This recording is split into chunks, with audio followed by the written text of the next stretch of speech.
Hi అండి, good morning. Sairam. ఎలాగున్నారు అందరూ? మీరు బాగున్నారా? మీరందరూ బాగుంటే నేను కూడా బాగుంటానండి. అలాగే జనవరి నెల వచ్చేసింది, అదేనండి పండగ. నువ్వు అక్కడికి అదేనండి, అందరూ ఎలాగున్నారు? బాగున్నారా? జనవరి నెల కొత్త సంవత్సరం వచ్చేసింది, పండగ అంచేత నేను మళ్ళీ మీ ముందుకు సుభద్రాదేవిని వచ్చానండి. ఈ రోజు ఒక కర్రీతో మీ ముందుకు మళ్ళీ వస్తున్నాను. ఇవి చిక్కుడుకాయలు అంటారు, పందిరి చిక్కుడుకాయలు అంటారండి వీటికి.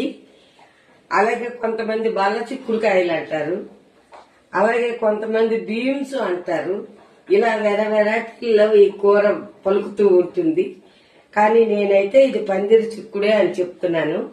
ఇప్పుడు ఈ పందిరి చిక్కుడుకాయ కూరతోని నేను మీ ముందుకు వస్తున్నాను సుభద్రాదేవిని. ఇవి 3-4 రకాలుగా వెరైటీగా చేసుకోవచ్చు, కానీ నేను ఇప్పుడు చేసింది వేపుడు చేస్తున్నాను. ఇది ఒకసారి చూడండి.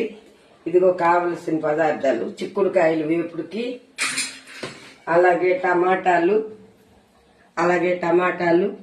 అలాగే పోపు కరివేపాకు, ఎండుమిర్చి, శనగపప్పు, మినప్పప్పు, ఆవాలు, అలాగే పచ్చిమిర్చి. ఇప్పుడు ఇగోటి ఇందులో ఆయిల్ వేస్తున్నాను. ఇదిగోండి ఆయిల్ వేసాను, కళాయిలో ఆయిల్ వేసాను. ఇగో ఇప్పుడు ఇవి పోపులు అదండి అలా వేసుకున్నాను. ఇది కొంచెం వేగాక ఇగో టమాటాలు వేస్తున్నాను.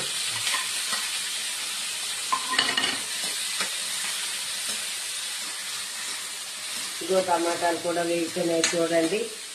కొంతమంది కొన్ని వెరైటీలుగా చేసుకుంటూ ఉంటారు కూరల్లోని. ఈ పందిరి చిక్కుడు, టమాటా, తర్వాత చిక్కుడుకాయలు అన్నీ కలిపి మామూలుగాను ఉడకపెట్టి కూడా కూర చేసుకోవచ్చు. అలాగే ఇగో ఉట్టిగా వేపుడు కూడాను నూనె వేసి ఇవన్నీ వేసి పోపులు వేసేసి వేపుడు చేయొచ్చు.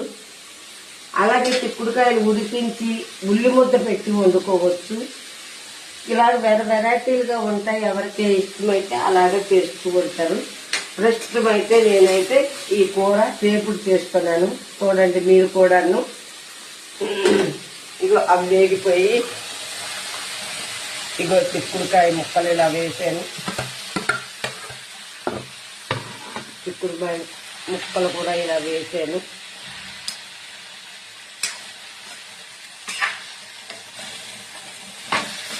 ఇలా కలుపుకోవాలి. ఆ పోపు వేగిన తర్వాత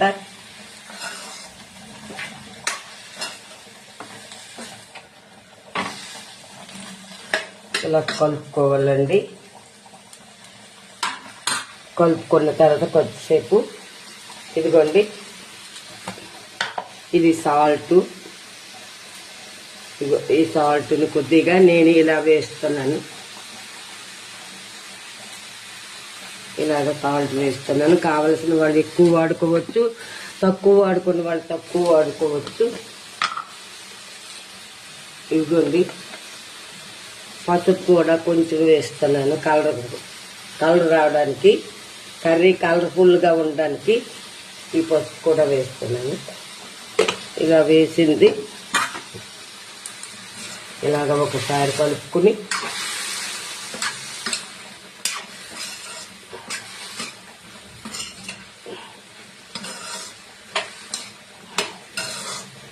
ఇలా ఒకసారి కలుపుకుని కాసేపు మూత పెట్టుకోవాలండి. కాసేపు ఇలా మూత పెట్టుకోవాలండి. అదే ఈ మధ్యన అంతా నేను ఇక్కడ లేనండి, తెక్కల్లో ఉంటున్నాను మా ఇంటి దగ్గర. అదే మా అన్నయ్య గారి కార్యం ఉన్నది ఈరోజు, సంవత్సరికాలు 4వ తేదీని. అంచేత ఏంటంటే ఒకసారి అలా వచ్చి పిల్లని కూడా పండగ పిలుపు చేసుకుని వెళ్ళిపోదామని వచ్చాను. ఇప్పుడైతే మా చిన్నపాప వాళ్ళ దగ్గర ఉన్నాను. అలాగే మా చిన్నబ్బాయి కూడా వచ్చాడు. ఆయన వాళ్ళ అత్తవారి దగ్గర ఉన్నాడు, సెలవులకు వచ్చి అక్కడికి ఇక్కడికి తిరుగుతున్నాడు. మా కోడలు కూడా వచ్చింది, అక్కడే ఉన్నది మా పుట్టింటి దగ్గర. అలాగే కొంచెం ఏంటంటే నేను పాప వాళ్ళ దగ్గర ఉన్నాను, 4వ తేదీ వరకు ఉంటాను. 4వ తేదీ అయిన తర్వాత మళ్ళీ నేను టక్కలు వెళ్తాను.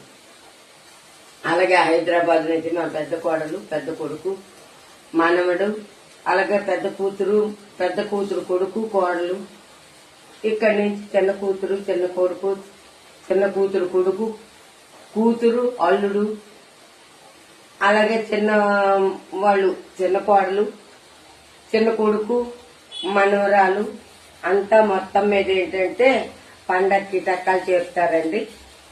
ఈ పండగ 4 రోజులు ఎంజాయ్ చేసి మళ్ళీ అక్కడ ఎవరి స్థలానికి వాళ్ళు వెళ్ళిపోతారు. హైదరాబాద్ వెళ్ళిన వాళ్ళు, అంతరం వచ్చిన వాళ్ళు, ఇలాగే ఎవరి మట్టుకు వాళ్ళు సెట్ అయిపోతారు. నేను కూడా హైదరాబాద్ వెళ్తున్నానండి పండగ పోయిన తర్వాత. అది సంగతి అండి. ఇదిగో కర్రీ ఒకసారి చూద్దాం.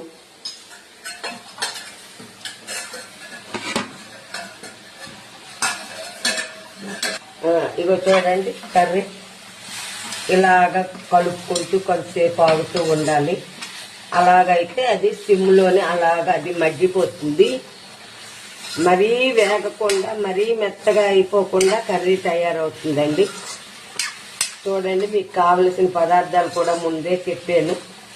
ఇలా మీరు కూడా ఒకసారి ట్రై చెయ్యండి. చేస్తారు, నేను చెయ్యదని నేను అనడం లేదు, కానీ నేను చేసిన విధం మీకు చెప్పాను. మీరు ఒకసారి ట్రై చెయ్యండి. ఇలాగా వేపుడు బల్ల చిక్కుడుకాయలు అంటారు, పందిరి చిక్కుడు. ఇవి రథసప్తమికి ఈ చిక్కుడుకాయలతో రథం కడతాం సూర్యనారాయణ మూర్తికి.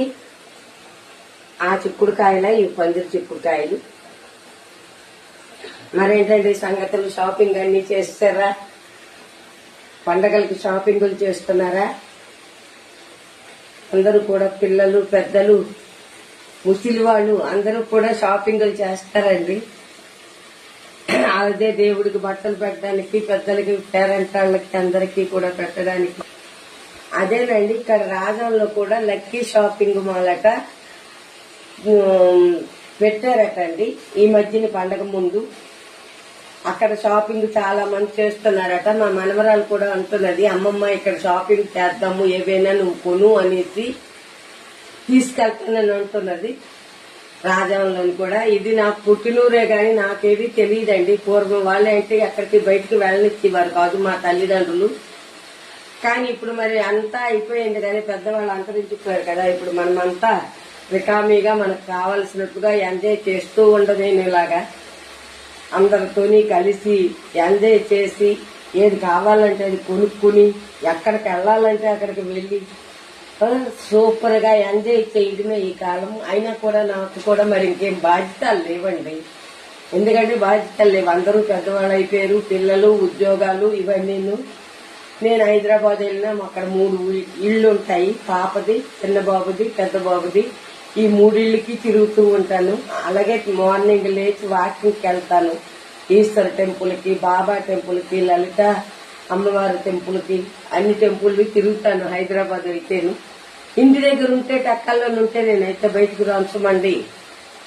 అదేమిటో మరి అక్కడ అలవాటు అలాగైపోయింది. బయటకు వెళ్తే బయట తిరుగుతాను కానీ ఇంటి దగ్గర టక్కల్లో ఉంటే ఎక్కడికి వెళ్ళను నేను. అదేంటి సంగతి. మళ్ళీ ఒకసారి కూర చూద్దాం. చూడండి ఎంతవరకు వచ్చిందో. చూడండి ఎలాగైంది కూర, ఎలా వేస్తున్నదో చూడండి.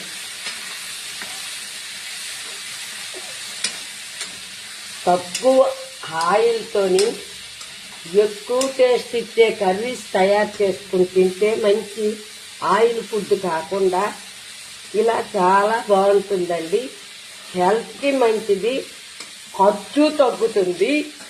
ఒక విధం కాదు, అన్ని విధాలా సేవ్ అవుతూ ఉంటుంది. మీరు కూడా అలా ట్రై చేస్తూ ఉండండి, ఒక్కొక్కసారి చేసి చూస్తూ ఉండండి.